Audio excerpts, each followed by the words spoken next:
باكستان رحلة الصداقة هي الهوية، حديث السلام والعيش لكل يوم، نحن واحدون هذه تاج الصداقة.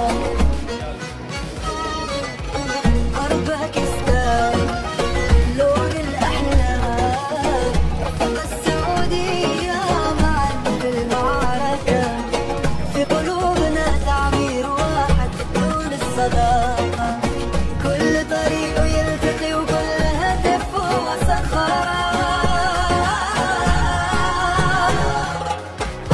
عربيون باكستان رحلة الصداقة هي الهوية، حديث السلام والعيش لكل يوم، نحن واحدون هي تاج الصداقة.